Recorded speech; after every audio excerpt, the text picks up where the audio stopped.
ทุ่งหญ้าสเต็ปที่ทอดยาวกว้างไกลสุดตาที่นี่คือต้นกำเนิดของอาณาจักรมองโกลของเจงกิสข่านจักรพรรดิผู้ได้ชื่อว่าเป็นผู้พิชิตโลกที่ยิ่งใหญ่ที่สุดЧингис хаан бол манай улсын бахархал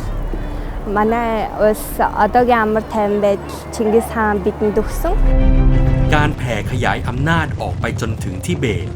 การอ้าแขนรับพระพุทธศาสนาเข้ามาสู่มองโกลนับเป็นยุคที่พระพุทธศาสนาเจริญขึ้นสู่ความรุ่งเรืองอย่างสูงสุดมีหลักฐานที่พระพุทธศาสนาถูกกดขี่ย่ำยีจนถึงจุดต่ำสุดรัฐบาล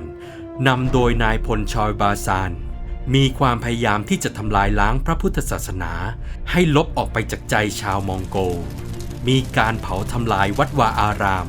กว่า700วัดสังหารผู้บริสุทธิ์มากกว่า 100,000 คน To destroy Mongolia's old culture and to make it appear that there had been no culture until the great light of communism had dawned in Mongolia. That time, of course, is really hard, and this time, all religious organizations, monasteries, temples were closed. Many monks, highest monks, were killed, and many monks sent to the jail. นี่คือเรื่องราวของความยิ่งใหญ่แห่งอาณาจักรมองโกลและชะตากรรมอันบอบช้ำของพระพุทธศาสนาในประเทศมองโกเลีย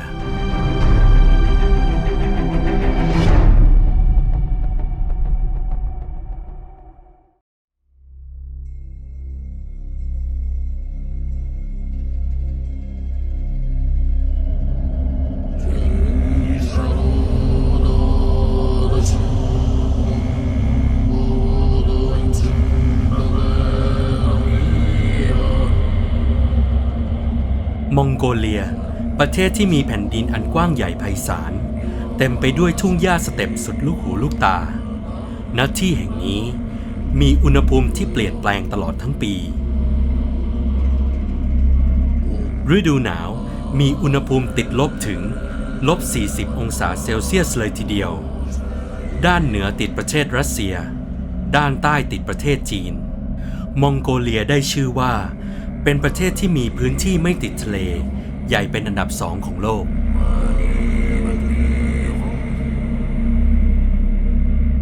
ประวัติศาสตร์หลายพันปีของคนที่นี่เรียกตัวเองว่าโนแมดใช้ชีวิตอยู่กันอย่างอิสระมีผู้นำอยู่กันเป็นเผ่าเก่งเรื่องการล่าสัตว์ทำปศุสัตว์ม้าวัวแพะและแกะ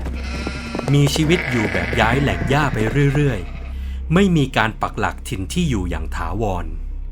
บ้านของพวกเขาเรียกว่าเกอ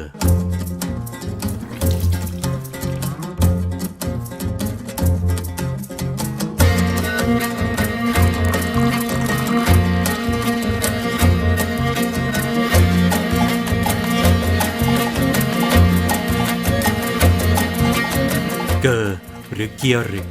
เป็นบ้านชั่วคราวสามารถพับเก็บและโยกย้ายถิ่นฐานได้ง่ายแต่ต้องอยู่ให้สบายทั้งในอากาศที่ร้อนและอากาศที่เหน็บหนาวที่สุดด้านในเป็นที่อยู่อาศัยเพื่อปัจจัย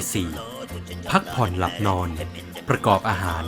และบูชาสิ่งต่างๆที่ตนเองเคารพตามยุคตามสมัย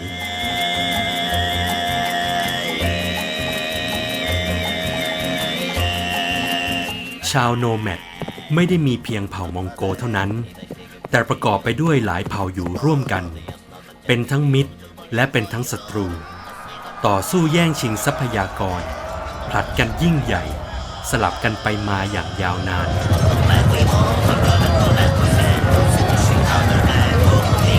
ครั้นเมื่อเริ่มย่างเข้าสู่พุทธศตวรรษที่17บุรุษผู้ยิ่งใหญ่คนหนึ่งกำลังจะบันทึกประวัติศาสตร์น่าสำคัญณที่แห่งนี้ให้เปลี่ยนไปตลอดกาล Чингис хаан бол манай улсын бахархал манай улс одоогийн амар тайван байдал Чингис хаан бидэнд өгсөн Чингис хаан байгаагүй бол бид нэр одоо ийм амар тайван байхгүй байсан Чингис хаан дэлхийн талыг эзэлсэн хүн тийм учраас Чингис хаан бол маш ухаантай, маш ухаалаг хүн. Бид нар Чингис хаанаараа бахархдаг.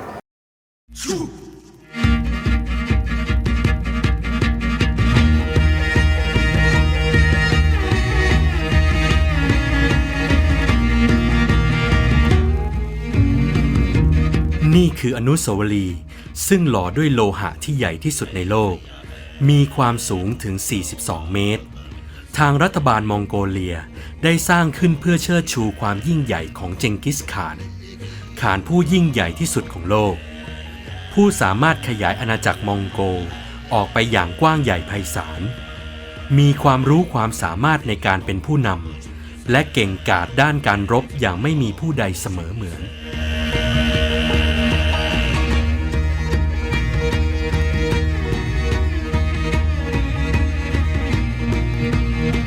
ในพุทธศตวรรษที่ 17 จากการขึ้นมามีอำนาจของเจงกิสข่านเขาได้ใช้กองทัพม้าแผ่ขยายอาณาจักรมองโกออกไปอย่างกว้างไกลซึ่งไม่เคยมีผู้ใดในประวัติศาสตร์โลกทำได้มาก่อนจักรวรรดิมองโกมีอาณาเขตครอบคลุมยุโรปตะวันออกจนถึงทะเลญี่ปุ่นทางเหนือเข้าไปในไซบีเรียทางตะวันออกและใต้เข้าไปในอนุทวีปอินเดียอินโดจีนและที่ราบสูงอิหร่านส่วนทางตะวันตกไปไกลถึงคาบสมุทรอาหรับจนนักประวัติศาสตร์หลายคนมีความเชื่อว่าหากเจงกิสข่านไม่เสียชีวิตไปก่อนเขาอาจจะเป็นผู้ที่ครอบครองโลกทั้งใบก็เป็นได้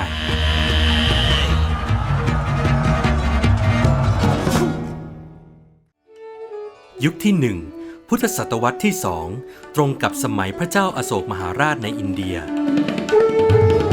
It's actually first propagation or deliberation in Buddhism in Mongolia is related with Hun dynasty. It means almost 2,500 years ago, directly from India.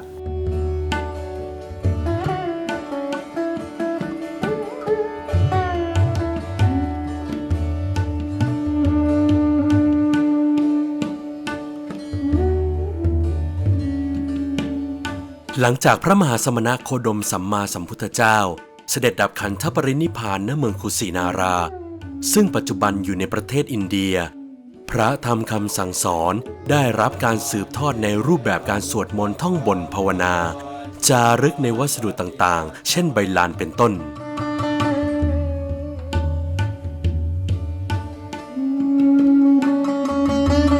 ภาษาของอินเดียในยุคนั้นคือชาวอินเดียตั้งแต่ตอนกลางลงมาทางใต้ใช้ภาษามคธหรือภาษาบาลีส่วนชาวอินเดียตอนเหนือไปจนถึงประเทศเนปาลใช้ภาษาสันสกฤตในการจารึกคัมภีร์ต่างๆ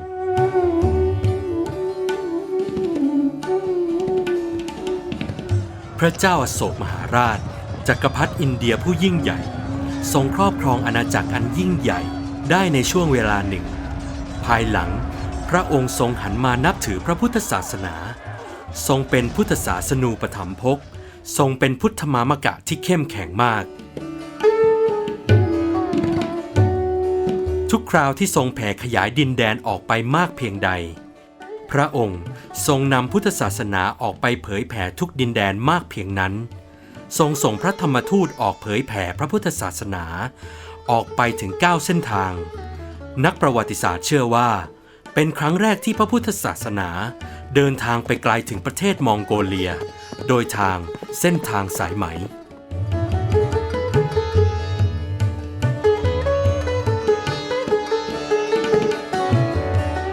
ณท้องทุ่งหญ้าสเต็ปก็เช่นกันชาวโนแมดแบ่งเขตการตั้งรกรากที่อยู่กันเป็นเผ่าบางพวกนับถือเทพเจ้าบางพวกนับถือท้องฟ้าภูเขาพระอาทิตย์พระจันทร์ตามบรรพบุรุษแตกต่างกันไปมีหลักฐานที่บ่งชี้ว่าที่นี่เคยมีศาสนาพุทธนิกายปฏิบัติแบบดั้งเดิมเข้ามาถูกจารึกประวัติศาสตร์ไว้เป็นภาษาสันสกฤตมีให้เห็นเช่นภาพวาดสีบนผนังถ้ำในเมืองตุงหวงมณฑลการสู้ประเทศจีนนับเป็นสถาปัตยกรรมแบบจีนซึ่งประกอบไปด้วยศิลปกรรมในหลายยุคหลายสมัยสืบทอดกันมาหลายพันปีจนได้รับการขึ้นทะเบียนเป็นมรดกโลกโดยองค์กรยูเนสโกในเวลาต่อมา Not many people also realize first the liberation Buddhism into Mongolia. So it's quite short remains and writings in the history.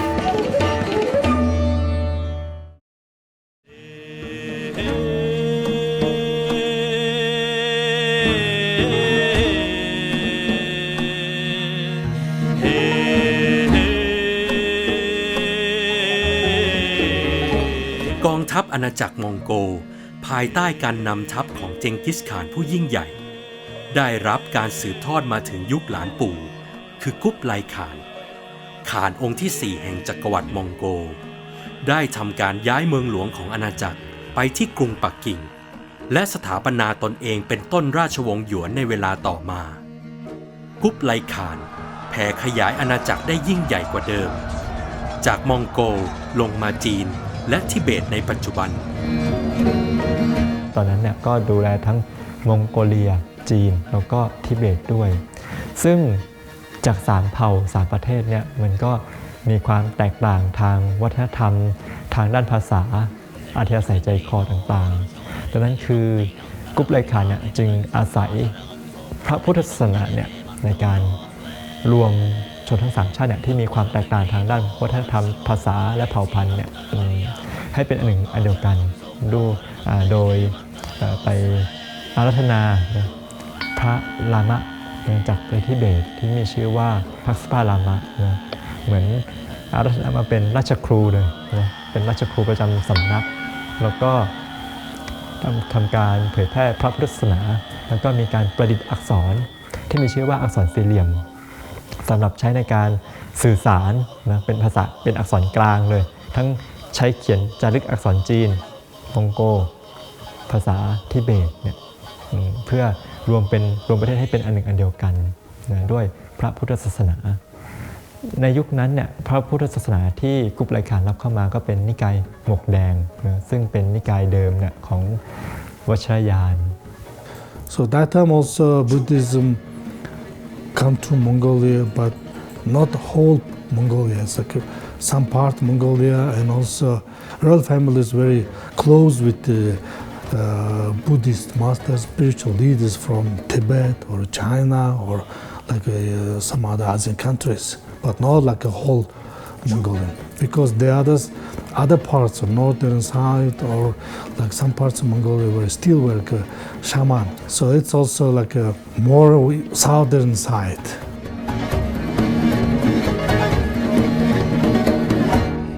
ยุคที่ 3 พุทธศตวรรษที่ 21 อุลาบาตาหรือเมืองอูรากาคือเมืองหลวงของประเทศมองโกเลียในปัจจุบันมีประชากรประมาณ1 ล้านคนจากประชากรทั้งประเทศ3 ล้านคนเมืองนี้เป็นเมืองหลวงของพุทธศาสนาแห่งมองโกเลียในพุทธศตวรรษที่ 21ในขณะที่ชาวโนแมดหรือชาวมองโกในยุคนั้นใช้ชีวิตอยู่ในเกอหรือการอยู่แบบกระโจมซึ่งต้องย้ายถิ่นฐานไปเรื่อยๆแต่ลามะหรือพระภิกษุผู้มีศีราจารวัตรจำต้องมีถิ่นฐานให้เป็นหลักแหล่งในการจำพรรษา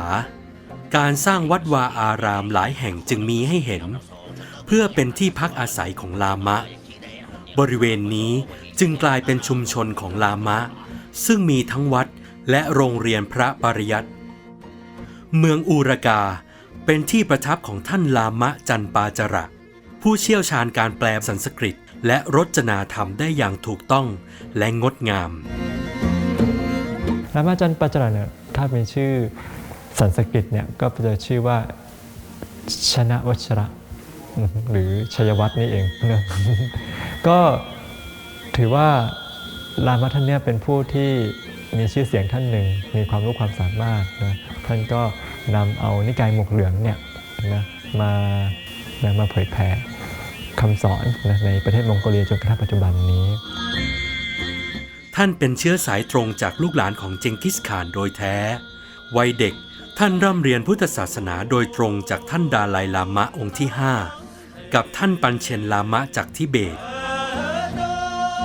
ก็ถือว่าเป็นผู้ที่มีความรู้ความสามารถแล้วก็เฉลียวฉลาดแล้วก็สามารถขยายคำสอนเนี่ยของพระพุทธศาสนา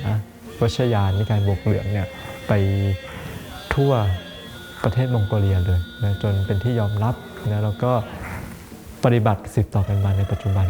นิกายหมวกเหลืองเนี่ยเป็นนิกายที่เพิ่งแยกมาใหม่นะแยกมาใหม่จากนิกายหมวกแดงนิกายเดิมของวชิรยานทิเบตเนี่ยก็คือนิกายหมวกแดงนะแต่ในภายหลังเนี่ยเขามีความเห็นว่านิกายหมวกแดงเนี่ยย่อหย่อนปฏิบัติไม่เคร่งครัดบ้างนะก็เลย มีการแยกเป็นนิกายหมวกเหลืองออกมาให้เป็นสัญลักษณ์เนาะว่าเป็นถือวัดปฏิบัติใหม่ที่มีความเคร่งครัดมากกว่าซึ่งดาไลลามะทุกๆพระองค์นะก็อยู่ในนิกายหมวกเหลืองนี่เองนะ พระพุทธศาสนาในยุคนี้เจริญรุ่งเรืองอย่างสูงสุดมีผู้มาบวชเป็นลามะเป็นจำนวนมากลูกชายของทุกบ้านจะได้รับการสนับสนุนให้บวชเป็นลามะทุกคนยุคนั้นเนี่ยของมองโกเลียเนี่ยก็จะมีผู้นำประเทศนะที่มีตำแหน่งเรียกว่าบอกึดตำแหน่งบอกึดเนี่ยเป็นทั้งลามะแล้วก็เป็นทั้งประมุขปกครองดูแลทั้งศาสนาจักรแล้วก็อาณาจักรไปด้วยยุคนั้นเนี่ยถือว่าเป็นพระพุทธศาสนาเนี่ยเจริญรุ่งเรืองมากๆเลยนะแล้วก็อย่างที่ได้กล่าวเอาไว้ว่าประชากรผู้ชายนะ1 ใน 3ของประเทศเนี่ยเป็นลามะนะก็ถือว่าเป็นเจริญรุ่งเรืองอย่างมากเลยบ้านไหนมีลูกชายก็จะส่งบวชลามะส่ง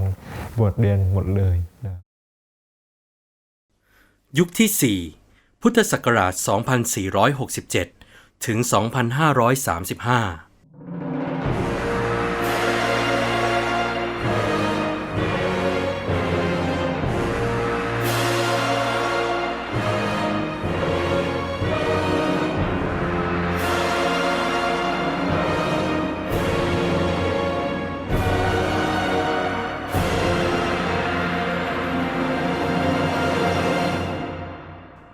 อุลาบาตาแปลว่าวีรบุรุษแดงคำขนานนามเป็นเกียรติแก่แดมดินซุกบาตาผู้กล้าลุกขึ้นมาประกาศเอกราชจากราชวงศ์แมนจูของจีนในยุคนั้นซุกบาตานะก็ได้รวบรวมกลุ่มกำลังผู้กล้าทั้งหลายเนี่ยหารือกับท่านบอกึดนะหารือกับท่านข่านผู้ที่ดูแลประเทศมองโกเลียในยุคนั้นเนี่ยเพื่อที่อยากจะมีอิสรภาพนะจากเผ่าแมนจูก็เลยหาวิธีการนะไปเจริญสัมพันธไมตรีกับประเทศรัสเซียนะซึ่งในยุคนั้นเนี่ยรัสเซียเนี่ยก็มีปัญหาทางด้านการเมืองเหมือนกันแล้วก็มีการเปลี่ยนแปลงระบบการปกครองนะมีการล้มล้างราชวงศ์โรมานอฟนะมีการสู้รบกันภายในประเทศจนมีการแบ่งแยกนะเป็นรัสเซียขาวกับรัสเซียแดงนะรัสเซียขาวก็คือฝ่ายนิยมเจ้านะฝ่ายอนุรักษ์นิยมนะส่วนรัสเซียแดงนะก็คือฝ่ายคอมมิวนิสต์นะที่มีหัวหน้าแกนนำก็คือท่านเลนินนะท่านซุกบาตาเนี่ยก็ไปเจริญสัมพันธไมตรีนะก็ไปช่วยท่านเลนินเนี่ยลบจนกระทั่งได้รับชัยชนะจากนั้นเนี่ยรัสเซียเนี่ยก็ช่วยมองโกนะขับไล่แมนจูเนี่ยออกจากประเทศไปจนในที่สุดมองโกสามารถประกาศอิสรภาพจากจีนได้สำเร็จในวันที่ 1 ธันวาคม พุทธศักราช 2454 เหตุการณ์นี้สร้างความปลื้มปิติใจให้กับทุกคนในชาติชาวมองโกเฉลิมฉลองให้กับวีรบุรุษซุกบาตาของเขาด้วยการสร้างรูปปั้นเพื่อเชิดชูเกียรติตั้งเด่นเป็นสง่าที่หน้ารัฐสภาใจกลางเมืองอุลาบาตาแต่ใครจะเชื่อว่าหลังจากนี้ไม่นานอิสรภาพที่ได้มานั้นจะต้องแลกกับความสูญเสียอันยิ่งใหญ่ของชาติมองโก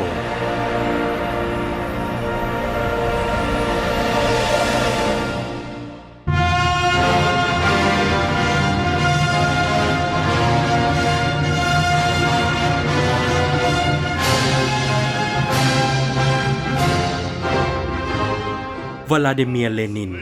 ได้ใช้หลักลัทธิมาร์กซิสต์ของคาร์ล มาร์กซ์เป็นแนวนโยบายในการบริหารประเทศภายหลังการโค่นล้มราชวงศ์โรมานอฟราชวงศ์สุดท้ายของรัสเซียได้สำเร็จไม่นานเลนินจึงสถาปนาตนเองขึ้นเป็นนายกรัฐมนตรีคนแรกของสหภาพสาธารณรัฐสังคมนิยมโซเวียต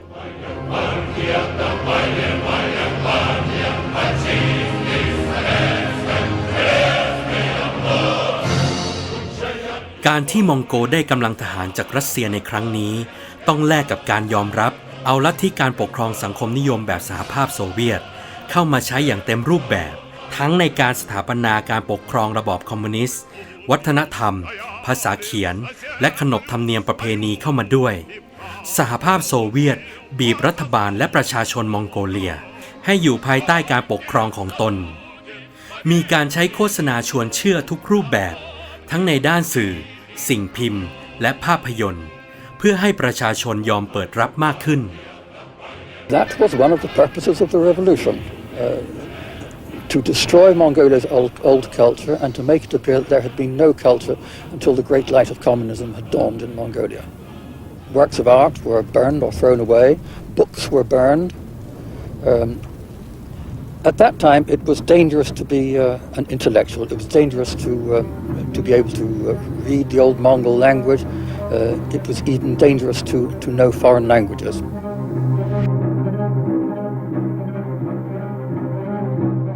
นี่คือวิดีโอชวนเชื่อให้ชาวมองโกเลิกนับถือพุทธศาสนาที่นับถือต่อเนื่องกันมาอย่างยาวนานเนื้อหาในวิดีโอได้สร้างภาพลามะจากนักบวชผู้ขบฉันอาหารมังสวิรัติกลายเป็นภาพที่สื่อว่ามีการฆ่าสัตว์เพื่อกินเนื้อกันอย่างอร่อยดื่มเหล้ามีการคอร์รัปชันภาพของลามะที่ขับถ่ายนอกวัดเยี่ยงอูฐภาพของลามะน้อยผู้กลับชาติมาเกิดว่าเป็นเพียงเด็กชายที่ไม่ได้เคร่งครัดในศาสนาแต่อย่างใดถึงขนาดว่าใช้เท้าถีบเล่นกับสาธุชนผู้มีศรัทธาในวัดอย่างหยาบคาย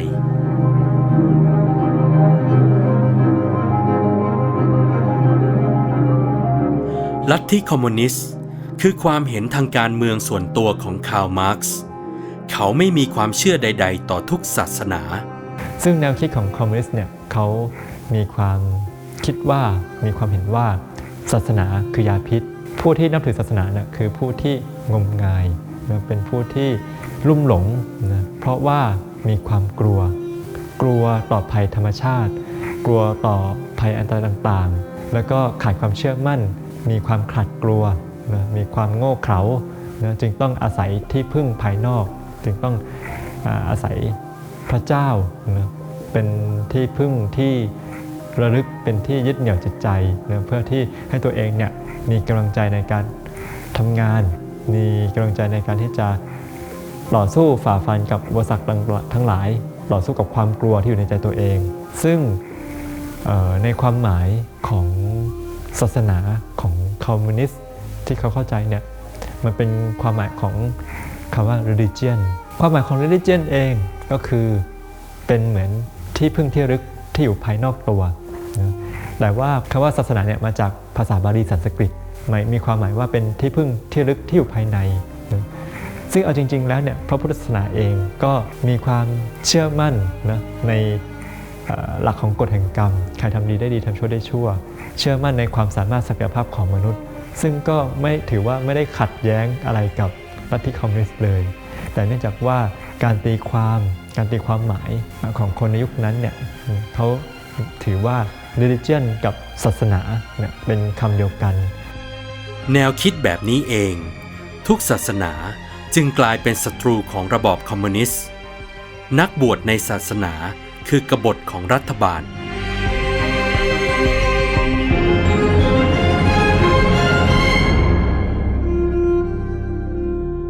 1930s, this government had big decision to cut the religious activities, actually they stopped to continue religious freedom. Monarchy, Krishna, Namantwal, Yeshi, Takni, Odosuni, Yishamot, Kubot, Dash, Nufuri Stalin, Mantwal.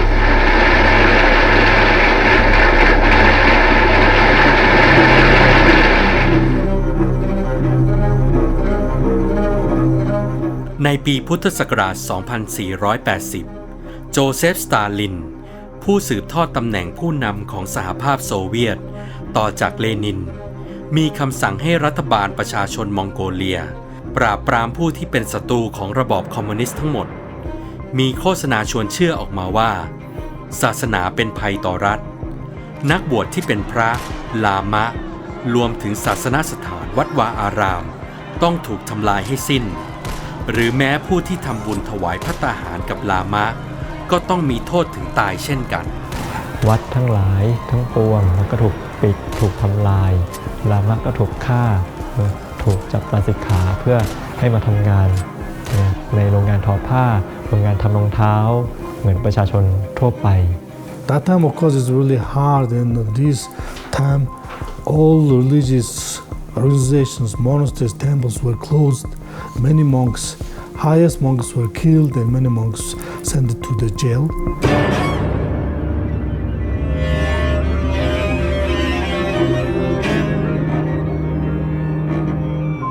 คำสั่งอันโหดเหี้ยมถูกสั่งการข้ามประเทศมาจากสหภาพโซเวียตหากผู้นำในรัฐบาลมองโกเลียคนใดไม่ปฏิบัติตามคำสั่ง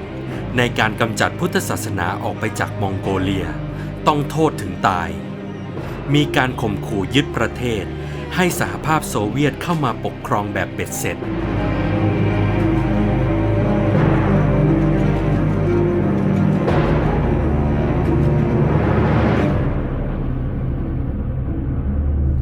ประเทศมองโกเลียมีวีรบุรุษหาญกล้าของชาติระดับผู้นำรัฐบาลจากเหตุการณ์นี้ถึง7 คนเชื่อว่ามี6 คนที่ถูกสังหารจากมาตรการนี้เพราะไม่ปฏิบัติตามคำสั่งการกวาดล้างของสหภาพโซเวียตส่วนผู้นำรัฐบาลคนที่7จอมพลคอลูจีนชอยบาซานด้วยความหอมหวานในอำนาจหรือเหตุผลใดก็ตามเขาเลือกที่จะหันหลังให้กับพระพุทธศาสนาแม้ว่าครั้งหนึ่งเขาจะเคยบวชเป็นลามะน้อยในพระพุทธศาสนามาก่อนชอยบาซานได้ชื่อว่าเป็นผู้เคยช่วยเหลือประเทศมองโกเลียให้รอดพ้นจากการยึดประเทศของรัสเซียมาก่อนแต่เขาก็เป็นผู้นำที่ชาวมองโกไม่สามารถพูดถึงได้อย่างเต็มปากว่าเขาคือวีรบุรุษแห่งมองโกเลีย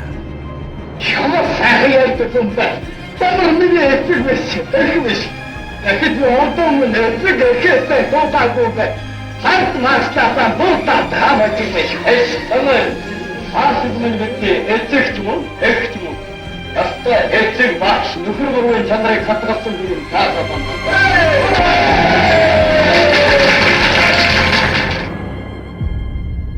นี่คือภาพวาดแผนผังของวัดพระมัญชูศรีโพธิสัตว์ซึ่งอยู่ห่างจากเมืองอุลาบาตอร์ลงไปทางใต้ประมาณ43 กิโลเมตรสร้างเสร็จและใช้งานตั้งแต่ปีพุทธศักราช 2276 แผนผังบ่งบอกถึงอาณาเขตอันกว้างใหญ่ของวัดซึ่งประกอบด้วยวัดย่อยๆ 20 วัดมีลามะจำพรรษา 300 ถึง 1,000 รูปวัดแห่งนี้เป็นที่เก็บบันทึกคัมภีร์หายากทางพระพุทธศาสนาไว้มากมายรวมไปถึงคัมภีร์ทองคำสลักบนใบลานเงิน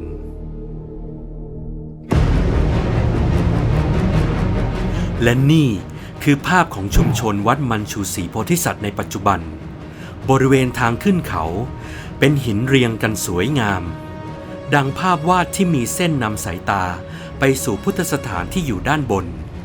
แต่แท้ที่จริงแล้วหินเหล่านี้ที่เห็น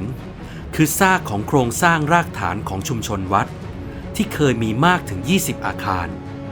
ปัจจุบันเหลือเพียง3 อาคารหลักทางด้านซ้ายและขวาเหลือเพียงซากอิฐปรักหักพังมีร่องรอยคล้ายถูกปืนใหญ่ยิงทำลายอย่างไร้ความปราณี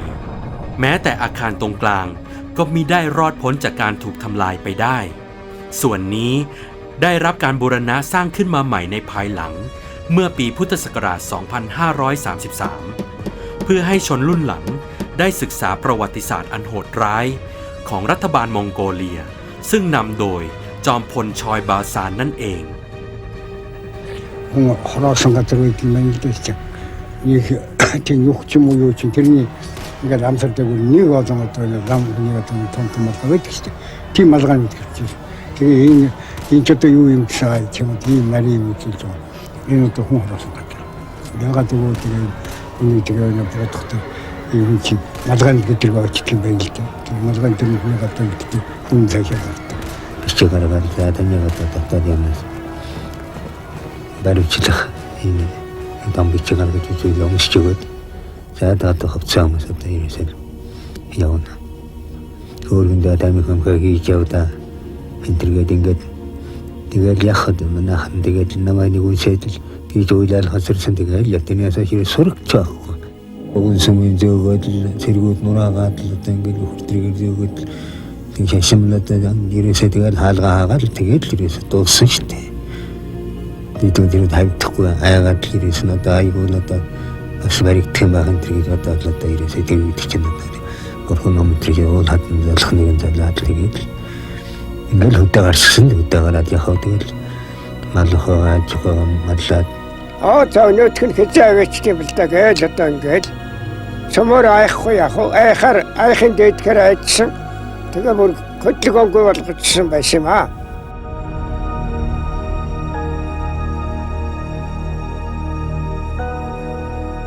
สิ่งเดียวที่คานอำนาจของนายพลชอยบาซานไว้ นั่นก็คือศาสนาจักรของพระพุทธศาสนา กองกำลังของชอยบาซาน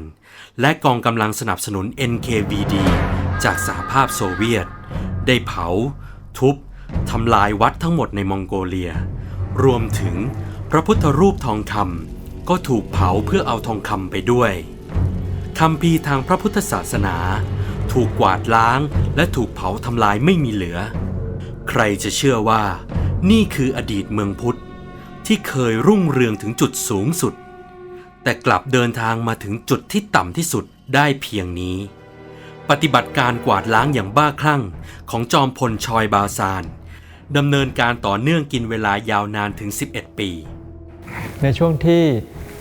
มีการปกครองแบบคอมมิวนิสต์นะประชาชนเนี่ยถูกจำกัดสิทธิเสรีภาพนะห้ามประกอบพิธีกรรมทางศาสนาห้ามมีรูปเคารพห้ามมีพระสูตรคัมภีร์ต่างๆเนี่ยอยู่ในบ้านนะใครมีไว้ครอบครองหรือมีไว้ในบ้านเนี่ยถือว่ามีความผิดจะต้องถูกลงโทษ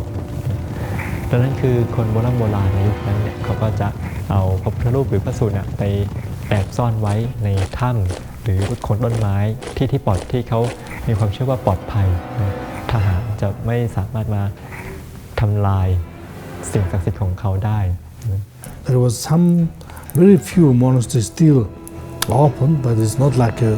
real monastery. It's like a museum. So like people visit, and also like foreign tourists or foreign people come to Mongolia to see how is Buddhism in Mongolia. It's operating like a museum.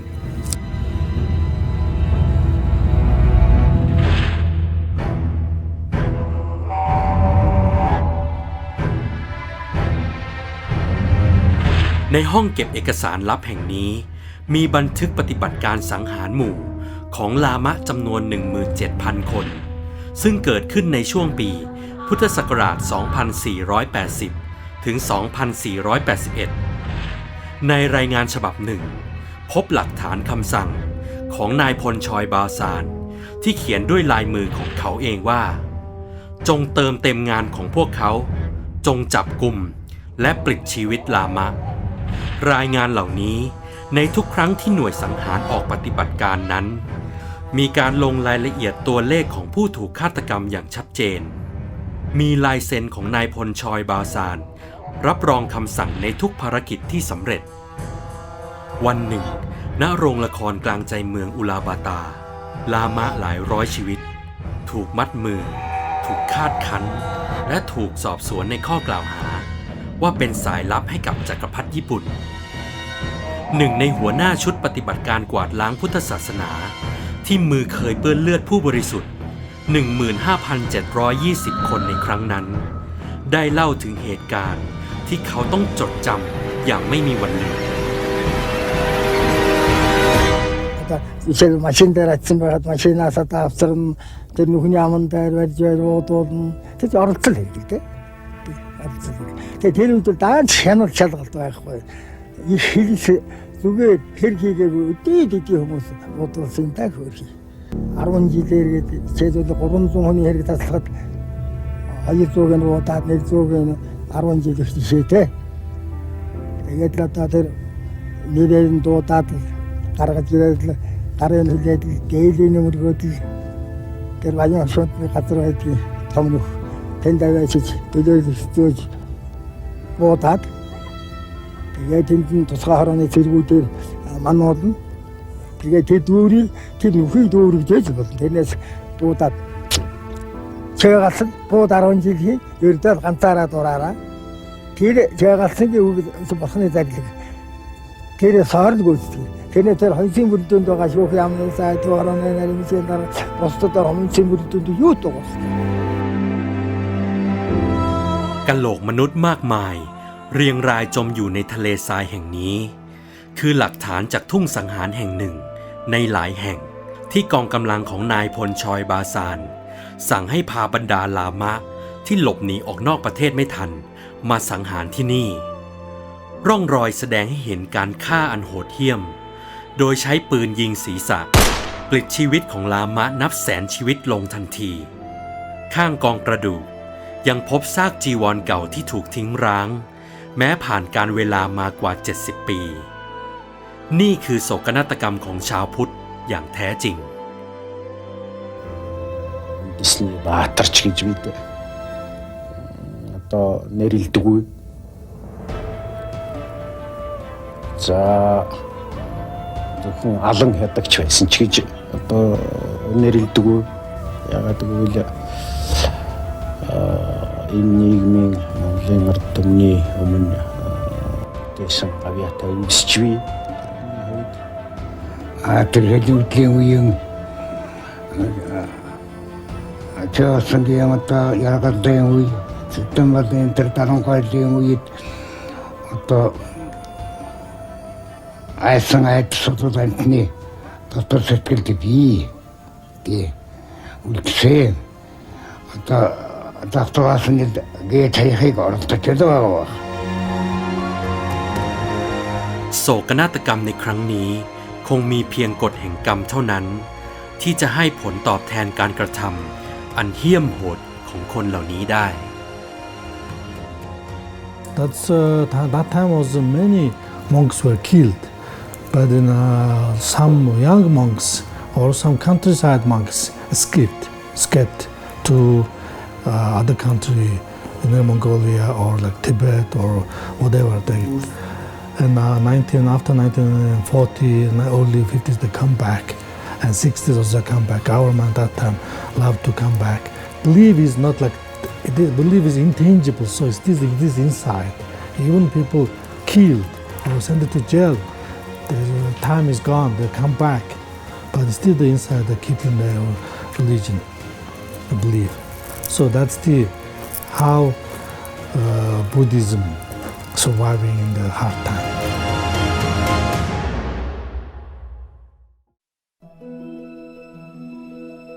ยุคที่ 5 ปีพุทธศักราช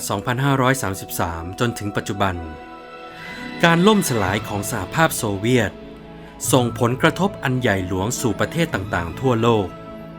ระบบคอมมิวนิสต์ที่พังทลายลงได้ก่อกระแสการเปลี่ยนแปลงครั้งใหญ่อีกครั้งในมองโกเลียมีการเปลี่ยนแปลงเป็นระบอบประชาธิปไตยโดยมีประธานาธิบดีเป็นผู้นำของประเทศมีการเลือกตั้งทันทีเมื่อวันที่ 29 กรกฎาคม พุทธศักราช 2533 That changes bring us to have a religious freedom, to have a right to do religious activities. It means like we reopened. There were reopened many monasteries. ข่าวอันน่ายินดีของมองโกเลียการเปิดเสรีภาพในการนับถือศาสนาเป็นที่รับรู้สู่วงกว้างให้แก่พี่น้องชาวพุทธที่ต้องหลบหนีจากการกวาดล้างของนายพลชอยบาซานตามประเทศต่างๆทันทีที่ทราบข่าวท่านลามะเหล่านั้นต่างเริ่มทยอยเดินทางกลับมายังมาตุภูมิของตนเห็นได้จากการรวมตัวรวมใจของเหล่านักบวชและชาวพุทธหลายแสนคนต่างพร้อมใจกันมาทำบุญอุทิศบุญกุศลให้กับผู้ที่ล่วงลับจากโศกนาฏกรรมในครั้งนั้นนำโดยท่านดาไลลามะองค์ปัจจุบันเป็นภาพที่น่ายินดีปรีดาของชาวพุทธในการแสดงพลังให้เห็นว่าแม้ที่ผ่านมาชาวพุทธจะถูกกดขี่ย่ำยีถูกทำลายกวาดล้างเพียงใดแต่ในจิตใจของชาวพุทธทุกคนยังคงเต็มเปี่ยมซึ่งศรัทธามีความรักเคารพในพระพุทธศาสนาอย่างแน่นแฟ้นพร้อมที่จะทำนุบำรุงพระศาสนาขึ้นมาใหม่ได้ทุกเมื่อ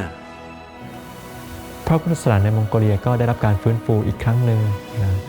แล้วก็ได้รับการสนับสนุนจากท่านดาไลลามะ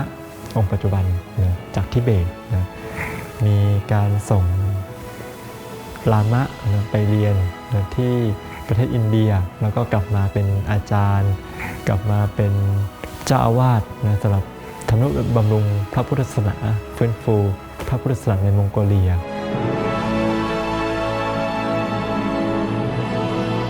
Even we have a hard time in the 1970s, the socialist time, also Mongolian government realized to have a Buddhist school, only one school. นี่คือวัดกันดันศูนย์รวมจิตใจของชาวพุทธในมองโกเลียมีประวัติศาสตร์ยาวนานกว่า300 ปีเป็นวัดที่รัฐบาลของนายพลชอยบาซานผ่อนปรนเก็บไว้ให้เป็นพิพิธภัณฑ์ยินยอมให้ทำกิจกรรมทางศาสนาได้แต่ต้องอยู่ภายใต้การควบคุมของรัฐบาลภายในประดิษฐานรูปปั้นประทับยืนของพระโพธิสัตว์อวโลกิเตศวรความสูงถึง 26.5 เมตรรูปปั้นประทับยืนพระโพธิสัตว์องค์นี้เคยถูกรื้อถอนและทำลายโดยกองกำลังของสหภาพโซเวียตมาแล้วแต่หลังจากการเปลี่ยนแปลงการปกครองชาวพุทธได้ร่วมใจกันสร้างขึ้นมาใหม่อีกครั้งหนึ่งในปีพุทธศักราช 2539 เพื่อให้รู้ว่านี่แหละคือหลักชัยแห่งพระพุทธศาสนาที่พวกเขาจะไม่ยอมให้ใครมาทำลายลงได้อีกเด็ดขาด We are not cutted. Still they destroyed but not cutted. Still there exists Buddhism or Buddhist masters, religious masters, religious spiritual leaders. Still they exist. So they continue teaching Buddhism to next generation.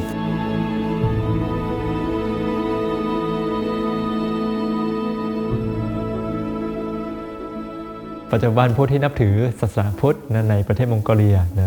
มีอยู่จำนวนประมาณ 95% ของประเทศซึ่งก็ถือว่าเป็นจำนวนที่ยังเยอะยังเยอะอยู่แต่ว่าความรู้ความเข้าใจ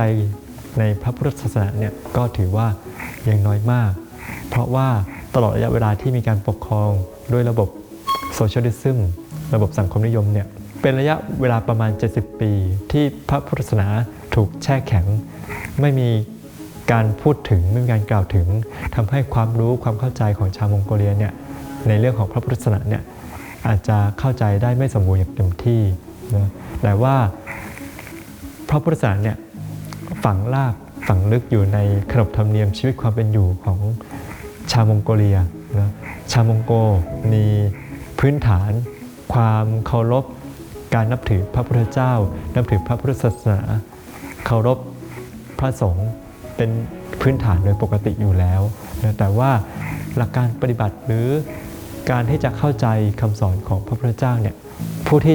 ที่มีความรู้ความเข้าใจเนี่ยก็มีเป็นส่วนน้อยปัจจุบันนี้ผู้ที่นับถือศาสนาพุทธเนี่ยส่วนใหญ่ก็จะเป็นคนสูงวัยเป็นผู้เฒ่าผู้แก่ก็จะไปวัดทำบุญบ้างไปวัดเพื่อให้ลามะสวดมนต์บ้างให้เป็นสิริมงคลคนยุคใหม่วัยรุ่นยุคใหม่ในปัจจุบันนี้ก็ค่อนข้างที่จะห่างเหินจากพระพุทธศาสนามีความรู้ความเข้าใจทางด้านพระพุทธศาสนาในอย่างน้อยมากแต่ก็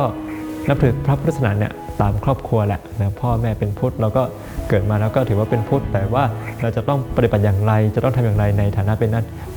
ป็นพุทธศาสนิกชนเนี่ยก็ไม่มีความเข้าใจไม่มีความรู้ความเข้าใจอย่างแท้จริง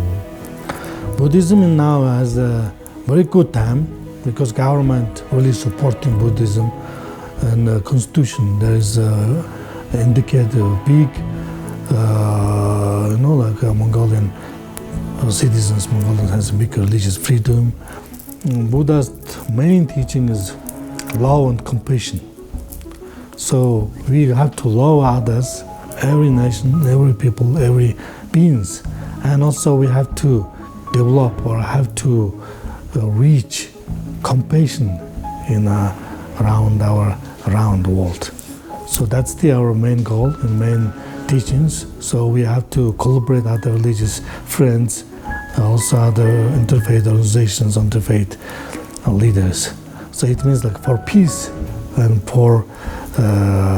in the future.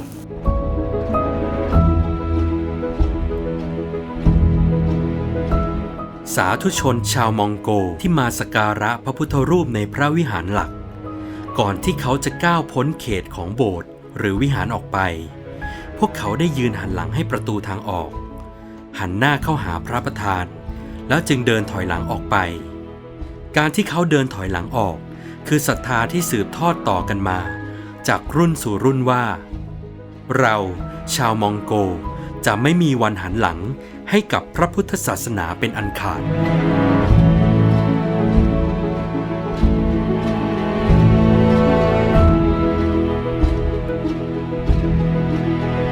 พระพุทธศาสนาที่อย่างรากลึกอยู่ในใจของชาวมองโกเลียสืบต่อมาใน5 ยุค 5 สมัย ทั้งที่ยามพระศาสนารุ่งเรืองที่สุดและยามที่ถูกย่ำยีที่สุด